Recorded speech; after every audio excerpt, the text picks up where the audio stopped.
一起来看精彩短剧《一飞倾城》故事解说。急救手术室灯火通明，一场高难度抢救正在紧张开展。主刀医生水洛兰沉着操作，可患者生命体征持续暴跌，心率、血压岌岌可危。助手紧急汇报险情，手术室气氛瞬间紧绷。面对危机，水洛兰临危不乱，快速下达全套急救指令：调大纯氧供氧，启动辅助通气，推注肾上腺素，准备除颤仪，同步联系血库备血。整套流程精准娴熟，有条不紊，最终成功稳住患者生命，顺利完成手术。面对同事的称赞，水洛兰十分低调，简单叮嘱众人收尾休息，尽显医者沉稳本心。剧烈的眩晕与痛感席卷全身，水洛兰骤然睁眼，彻底脱离了现代手术室，闯入一片古朴破败的陌生古宅。不等他梳理现状，一道尖利刻薄的怒骂扑面而来。收养他的婶婶满脸戾气，厉声斥责他白吃白喝18年。如今朝廷张贴皇榜，招募女子为病重垂危的誉王爷冲洗，1000两赏银便是他报答养育之恩的代价。这门婚事由不得他拒绝。刚苏醒的水洛兰身体虚弱，竭力开口辩解。他早已听闻传闻，誉王爷缠绵病榻，药石罔效，早已是将死之人。嫁入王府哪里是成亲，分明是入宫陪葬，送死殒命。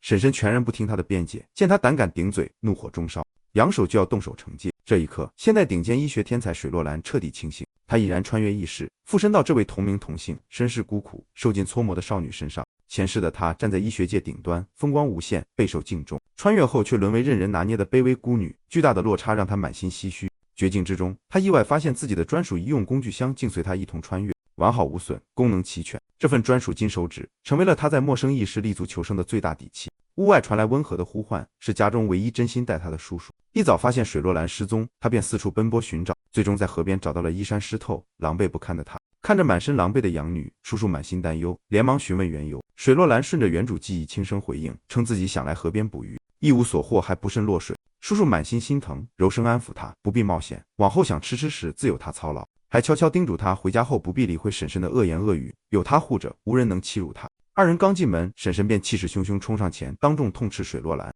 他怒骂水洛兰胆大妄为，家中早已替他接下冲洗皇榜，定下王府婚事，他却私自出逃，全然不顾全家性命，执意连累家人。叔叔立刻将水洛兰护在身后，厉声呵斥婶婶无事生非，肆意撒泼。婶婶依旧不依不饶，哭诉家中生计拮据，全靠丈夫打猎微薄收入度日，执意认为水洛兰受家中养育，嫁入王府换赏银补贴家用，天经地义，出逃便是自私逃避，忘恩负义。叔叔怒火翻涌，厉声制止婶婶的荒唐言论。婶婶蛮横依旧，直言若水洛兰拒嫁冲洗，官府追责下来，全家都会被牵连问罪。叔叔气急攻心，痛斥他为了1000两白银，狠心将无辜的兰儿推入火坑，反问他为何不送亲生女儿春花前去。私心被戳穿的婶婶恼羞成怒，夫妻俩当场争执不休，互不相让。一旁的水春花趁机上前帮腔，满心嫉妒怨怼，指责水洛兰是家中灾星，自他到来，父母终日争吵，家无宁日，蛮横逼迫他立刻滚出家门，不再祸害家人。叔叔见女儿心性刻薄无情，当即怒声呵斥，扬言要动手教训。水春花又惊又闹，当场撒泼哭闹，假意寻死，以此逼迫父亲妥协。婶婶也顺势耍赖哭诉，指责丈夫偏心，扬言若水洛兰拒婚，便带着儿女离家出走，让她孤苦终老。看着一家人鸡犬不宁，反目争执，水洛兰满心疲惫。为平息纷争，避免家人彻底决裂，她主动应允，愿意嫁入王府，为誉王爷冲洗。叔叔满心焦急，连忙阻拦，再三劝说他三思。他深知誉王爷早已病入膏肓，时日无多，一旦王爷薨逝，奉旨冲洗的王妃依规需要陪葬，此去必死无疑。水洛兰心智通透，平静宽慰叔叔，与其留在刻薄凉薄的家中，终日受搓磨，最终被逼死，不如入府放手一搏。他故作轻松打趣，称自己自带旺夫体质，或许能逆天改命，治好病重的誉王爷。叔叔依旧满心酸涩不忍，反复告知王爷病情危重，无力回天。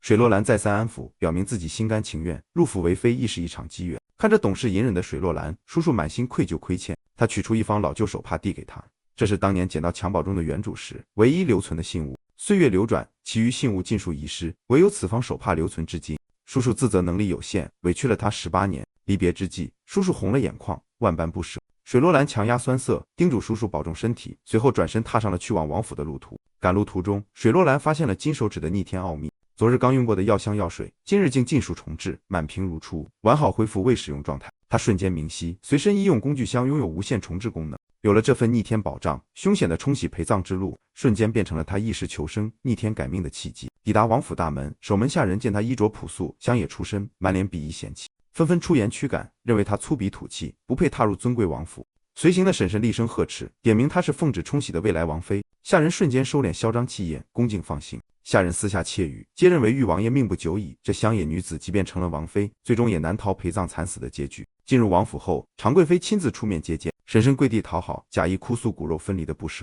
转头便直白讨要皇榜赏银。贵妃神色淡漠，打量见水落兰容貌清秀，身姿端正，颇为满意，破例将1000两赏银提至2000两，即刻兑现。婶婶喜出望外，假意叮嘱水落兰安心伺候王爷，随即带着巨款赏银匆匆离去。水落兰当即出声叫停，神色清冷的与水家彻底划清界限。他直言婶婶已取走2000两白银，自此二人两清，恩断义绝，他与水家再无半点瓜葛。婶婶假意温情，声称家中永远是他的娘家。水落兰早已看透人心，暗自感慨自己一时飘零，无家可归。一旁下人暗自嘲讽，认定他只是待死的陪葬品，无论王爷生死，他最终都难逃一死。常贵妃单独与水落兰闲谈，坦然告知他，玉王爷冷玉重病缠身，久治不愈，朝野皆知其命不久矣。他不忍儿子临终孤寂，故而张贴皇榜，寻女子入府陪伴冷玉走完最后一程。水落兰坦然回应，自己早已知晓陪葬规矩，清楚此行是九死一生的死路。贵妃心生意外，询问他明知必死，为何甘愿赴险。水落兰平静作答，自己在原生家庭受尽苛待，毫无活路，与其被家人搓磨致死，不如入府奋力一搏。纵然最终难逃一死，也曾身居王妃尊位，此生不算虚度。贵妃见他聪慧通透，心性坚韧，心生认可，当即吩咐侍女如意引路，带他前去探望玉王爷，同时下令王府上下尽数遵从王妃合理指令，不得怠慢。引路途中，如意郑重提醒，冲洗婚事已录入宫廷卷宗，入府便再无反悔余地，生死皆由天命。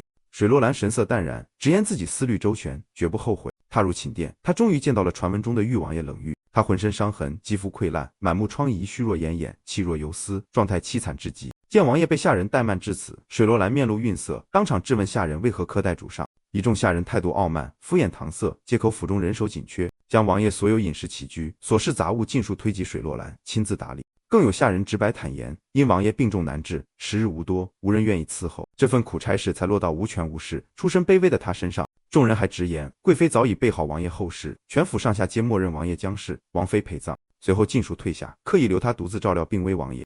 水落兰缓步走到床前，轻声告知昏迷的冷玉，自己是奉旨冲洗的王妃水落兰，今后由他全权照料他的起居与病情。探查到冷玉上有微弱气息，他稍稍松了口气，暗自告诫自己一时求生，皇权至上，必须步步谨慎，全力医治照料冷玉。随后他细心为冷玉清理身体，处理溃烂伤口，看着他触目惊心的伤势，满心心疼与愤慨，怜惜他常年承受非人病痛折磨。重伤虚弱的冷玉骤然苏醒，察觉有人触碰身体，立刻用尽余力，厉声呵斥，驱赶来人。水落兰看着这位重病缠身、依旧傲骨自尊的王爷，无奈轻叹，耐心告知自己的身份，表明往后会全权负责他的医治与照料，让他安心接纳自己的存在。冷玉眼神冰冷，满心戒备，全然不信世间有这般善意。他虚弱地质问水落兰，自己已是无用废人，将死之人，他执意留在身边，必然暗藏目的，受人指使。水落兰坦诚相告，自己被婶婶卖入王府，本就是为他陪葬。正因如此，冷玉活着，他才有生路；冷玉若是，他必死无疑。这是他唯一的留存理由。冷玉依旧深陷猜忌与绝望，认定这是郑迪新的折辱手段，特意在他弥留之际派人戏耍折磨。他身心俱疲，苦苦哀求水落兰给他一个了断，让他摆脱病痛煎熬，彻底解脱。水落兰态度强硬坚定，断然拒绝他的求死诉求。他直言，如今的他瘫卧在床，无力反抗，没有选择生死的资格。他会逼着他好好活着，若他心有不甘，便养好身体，亲自将他赶出王府。看着冷玉隐忍疼痛、沉默倔强的模样，水落兰心生感慨。转头见侍女如意偷懒懈怠，态度傲慢，他当即决意整治府中歪风。水落兰让人取来全新被褥，打算为冷玉更换打理，如意却阴阳怪气劝阻，直言王爷将死，更换被褥只是白费功夫，终究会脏臭如初，辛苦受累的唯有王妃一人。如意恃宠而骄，以下犯上，全然无视水落兰的王妃身份。水落兰不再忍让，抬手一记耳光震慑对方。如意又惊又怒，仗着是贵妃贴身侍女，嚣张叫嚣，身份尊贵，不容冒犯。水落兰气场全开，厉声呵斥，明确自己是御封王府王妃，是府邸正统主人，身份远超普通奴婢，郑重警告如意，若再目无尊卑，恃宠跋扈，必将依规严惩，教他恪守必道规矩。如意依旧心存不服，暗自挑衅，扬言府中下人只听徐管家号令，绝不遵从新晋王妃。水落兰神色淡然，当即下令让如意召集全府下人与徐管家，当众立规矩，整家风，稳固自己的王妃权位。床榻上的冷玉将一切尽收眼底，猜忌愈发深重，认定水落兰是敌方派来的棋子，不解自己已然落魄至此，仍难逃算计折辱。不多时，徐管家带领全府下人前来拜见，如意当众哭诉委屈，控诉水落兰仗势欺人，随意动刑。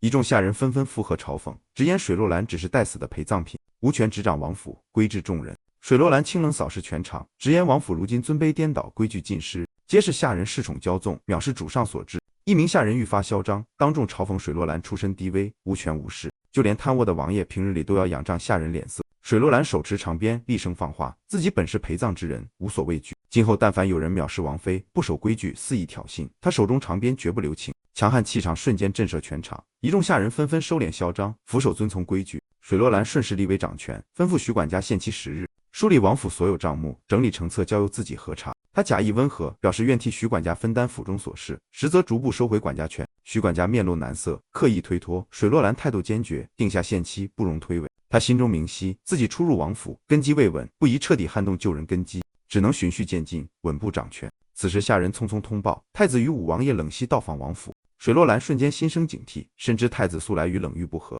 此番到访绝非善意，必须谨慎周旋，步步为营。太子入殿，见他未曾主动行礼避让，当即面露不悦，斥责他礼数不周，不知尊卑。水洛兰从容应答，坦言太子身份尊贵，自己一时猝不及防，手足无措，绝非有意怠慢。太子无心周旋，表明专程探望四弟冷玉，示意水洛兰即刻让开道路。水洛兰快速权衡利弊，自己刚为冷玉修整好伤势，若让太子近身探查，极易暴露破绽，横生事端，必须尽快劝退二人。他当即出言阻拦，直言太子专程探病，却空手而至，未免太过轻视失势病重的玉王爷，尽显皇家薄情。武王爷连忙劝阻，生怕激化矛盾。水洛兰继续假意惶恐，坦言若太子一行人严刑刺激病危的冷玉，致使其病情恶化，轰逝离世，自己实在担不起这份罪责。太子被对得无言以对，无奈作罢，带着武王爷悻悻离去。成功劝退二人后，水洛兰暗自松气。他感慨前世常年应对医患纠纷与人际刁难，处理皇室施压早已得心应手。同时他也清楚，王府危机四伏，仅凭一己之力难以长久立足，必须培养忠心可靠的人手，稳固自身势力。王府门外，太子满心怒意，斥责水洛兰一介乡野村妇，竟敢对自己放肆无礼。武王爷冷夕连忙劝解，认为冷玉重病缠身，时日无多，水洛兰不离不弃已然难得，不必过多苛责。太子神色冰冷，告诫武王爷心性太软，摇摆不定，身处皇室纷争，心软只会害人害己，若一味贪图安逸，日后休怪自己无情。武王爷满心无奈，坦言自己无心权势，只求闲散度日，安稳一生。寝殿之内，冷玉依旧满心猜忌，质问水洛兰刻意阻拦太子近身的用意，认定他又在谋划新的折辱手段。水洛兰满心无奈，直白点破他的误区，告知他贵妃从未想过折辱他，仅仅是想找人陪伴他走完最后一程，而他留在王府的唯一目的就是活下去，为此他必须拼尽全力治好他的顽疾。冷玉深陷绝望，不肯相信，反复哀求水洛兰成全自己，让他解脱赴死。水洛兰态度极其坚定，严令禁止他再轻言生死，自暴自弃。他直言唯有他好好活着，自己才有生路，若他再消极寻死，自己便刻意加重他的伤口痛感，彻底断绝他的求死念头。随后他认真追问他重伤患病的根源，唯有查清病根，才能对症下药，根治顽疾。冷玉全然不信他的医术，坦言宫中御医云集，医术精湛，尚且无法医治自己，他一介乡野女子，岂能逆天改命？水洛兰信心十足，笃定自己可以治愈他，还笑着宽慰，听闻他昔日英武绝世，容貌斐然，自己定会先治好他的颜面伤势，一睹昔日战神风采。冷玉心中百感交集，世人皆盼他身死，看他落魄，唯有水洛兰不离不弃，执意救赎。纵使依旧猜忌，他仍忍不住开口道谢，感念这份难得的不抛弃不放弃。水洛兰顺势与他定下赌约，他赌自己能彻底治好他，让他重新站立，恢复康健。若他获胜，冷玉需答应他一件所求；若他落败，便心甘情愿为他陪葬。冷玉自觉毫无胜算，水洛兰却眼神笃定，信心满满。随后冷玉取出贴身玉佩赠予他，让他持玉佩逃离王府，远走高飞，不必为自己白白殒命。水洛兰只收下玉佩，婉拒所有贵重物件，告知冷玉自己尚有琐事外出处理，让他安心休养。冷玉望着他离去的背影，心中五味杂陈，既因这份突如其来的希望心生暖意，又怕这份短暂温暖只是转瞬即逝的虚妄。走出王府后，4名街头打手突然拦路寻衅，蓄意滋事。水洛兰前世阅人无数，深谙处世之道，轻松识破对方伎俩，出手利落强悍，瞬间制服4人。他并未严惩几人，反而招揽4人归顺麾下，为其取名阿彩、阿红、阿宇、阿后，封为4大贴身护卫，命4人忠心追随自己与玉王爷，承诺尽心履职者日后可重获自由。4人感念他的不杀之恩，纷纷跪地效忠，誓死追随。水洛兰私自出府的消息很快被王府下人打探到，立刻密报徐管家。如意得知后满心嫉妒，暗自嘲讽水洛兰不自量力，妄图掌控王府，霸占王爷，笃定冷玉撑不过10日，水洛兰终将落得陪葬惨死的下场。水洛兰带着4名手下返回王府，下人假意上前关切慰问，他淡然告知众人，4人是自己专属人手，只听命于他与冷玉，负责府邸守卫与贴身伺候。随后他吩咐厨房为冷玉熬制养胃稀粥，同时当众提醒徐管家，账目核查限期仅剩2日，务必按时交付。徐管家被当众催促，颜面尽失，心中满是憋屈与不甘。处理完琐事，水洛兰重回寝殿陪伴冷玉。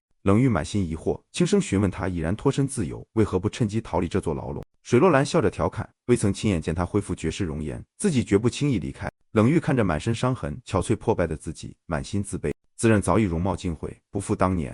水洛兰温柔安抚，坚定承诺定会治好他所有伤势，让他重回巅峰。话音未落，他不慎脚下打滑，身形前倾。危急时刻，常年瘫痪无力的冷玉竟下意识抬手稳稳接住了他。二人皆是震惊不已，水洛兰又惊又喜，连忙让他尝试抬手发力，告知这是身体好转的绝佳征兆。坚持按摩理疗，他的手臂很快就能恢复知觉，重拾行动力。冷玉眼中燃起久违的希望，低声询问自己是否还有重新站立、彻底康复的可能。水洛兰坦诚告知，康复之路漫长痛苦，磨难重重，但只要他坚持配合治疗，必然能够痊愈。随后他细致触诊探查，发现冷玉双腿深处残留异物，这便是他久病不愈、双腿瘫痪的核心症结。在他耐心追问下，冷玉缓缓道出自己的悲惨过往。冷玉年少成名，天赋卓绝，13岁征战沙场，16岁拜封大将军，18岁赤剑誉王府，风光无限。可荣华转瞬成空，19岁父皇生辰宴上，他遭太子恶意陷害，被诬陷弑君谋逆，一夜之间身败名裂，跌入深渊。更令人心寒的是，生母常贵妃为保全自身与家族权势，忌惮他身负罪名，牵连众人，狠心命人在他双腿打入2根长钉，彻底废其双腿，断其前程，让他终身瘫痪，形同废人。得知所有残酷真相，水洛兰满心心疼与愤慨，郑重许诺，无论治疗过程何等痛苦艰难，他都会倾尽所能治好他的伤势病痛，助他摆脱绝境，重获新生。冷玉眼中重燃光亮，满心期许。就在二人温情相处之际，王府一众下人齐聚殿外，集体讨要拖欠多月的月钱，更有人暗中造谣抹黑，污蔑水洛兰吝啬苛刻，无故苛待下人，拖欠薪资，蓄意败坏他的名声。水洛兰神色淡然，毫无惧色，直言自己本就是陪葬之人，无所畏惧，谁敢造谣生事，挑衅主上，绝不轻饶。随后，徐管家呈上本年度王府账目，水洛兰翻阅后，彻底摸清王府窘境，府库空空如也，分文无存，不仅无力发放月钱，还因他此前顶撞太子，被太子下令永久扣押朝廷俸银，彻底断绝了王府的经济来源。徐管家假意无奈，将所有难题尽数推给水洛兰处置。水洛兰心中自有盘算，决意借着府中缺钱、人心浮动的契机，清理府中懒散跋扈，心怀一心的救下人，扫清府邸隐患，为后续安心治疗冷玉、执掌王府铺路。他当众决断，允许所有心生抱怨、无心留任的下人结算薪资，自行离去，另谋高就，只留存踏实本分、忠心职守的人手。一众下人瞬间慌乱，纷纷跪地求饶，不愿舍弃王府安稳差事。往日嚣张跋扈、依附贵妃的下人惊慌失措，纷纷向如意、徐管家求助。水洛兰态度坚决，直言早已给过众人改过自新的机会，是众人执意藐视主上，不知悔改，如今无需再留。他特意点名如意，直言他背靠贵妃，大可让贵妃为其发放俸禄，无需困守王府。随后水洛兰吩咐阿彩、阿红为离职下人结算薪资，同时前往牙行挑选4名勤恳本分的新丫鬟补缺。他严令叮嘱离职下人收拾行李时严禁私拿王府分毫物件，一旦发现偷盗行径，即刻报官严惩。一众旧下人满心愤恨，却无力反抗，只能暗自记恨于心。清理完府中人事，水洛兰告知冷玉，待其腿部溃烂、伤口清创修复后，便立刻开展手术，取出腿中残留铁钉，彻底根除病根。他提前告知手术剧痛难忍，询问他能否坚持。冷玉眼神坚毅，坦言数年饱受病痛折磨，历经生死绝境，早已无惧苦痛，定然咬牙坚持到底。水洛兰笑着轻声调侃，假意打趣道：“若是怕痛，亲他一下便可施展无痛治疗之法。”冷玉瞬间脸红窘迫，手足无措，模样青涩腼腆。水洛兰心生笑意，感慨堂堂铁血战神王爷竟这般容易害羞。就在二人氛围温馨融洽之时，下人匆忙通报，常贵妃携徐管家如意到访王府，已然抵达殿外。水洛兰立刻收敛笑意，叮嘱冷玉安心卧床，切勿乱动，起身从容应对贵妃。见面后，贵妃当即厉声质问，斥责他擅自遣散府中下人，苛责一众尽心伺候的旧人，行事太过严苛。如意趁机跪地告状，哭诉自己勤恳履职，却遭无端刁难，刻意抹黑。水洛兰小题大做，肆意折腾下人。贵妃顺势斥责水洛兰，认为王爷卧病在床，褥疮缠身本是常态，不该这般斤斤计较，严苛待人。水洛兰不再隐忍，以退为进，故作委屈，坦言自己能力不足，无力打理王府，照料王爷起居，甘愿辞去王妃之位，离府而去。贵妃瞬间被拿捏，厉声警告他，身价早已录入宫廷卷宗，受朝廷规制，收了赏银便再无脱身资格，绝无随意离去的道理。水洛兰顺势哭诉委屈，细数王府窘迫处境，俸银被扣押，府库空虚，自己身为王妃，身无分文，无体面配饰，此前典当王爷玉佩，还遭当铺质疑，险些报官。他假意心生退意，直言想要归还赏银，回归故里。随后顺势提出诉求，只求贵妃赏赐200两白银与一套体面首饰，便安心留府，尽心伺候王爷，绝不推诿懈怠。贵妃为稳住局面，避免再生事端，让水洛兰安分守己，静待陪葬，当即应允所有诉求，随后带着众人愤然离去。待众人走远，水罗兰回到寝殿向冷玉邀功，坦言自己巧妙周旋，不仅化解问责刁难，还为王府解决了燃眉之急。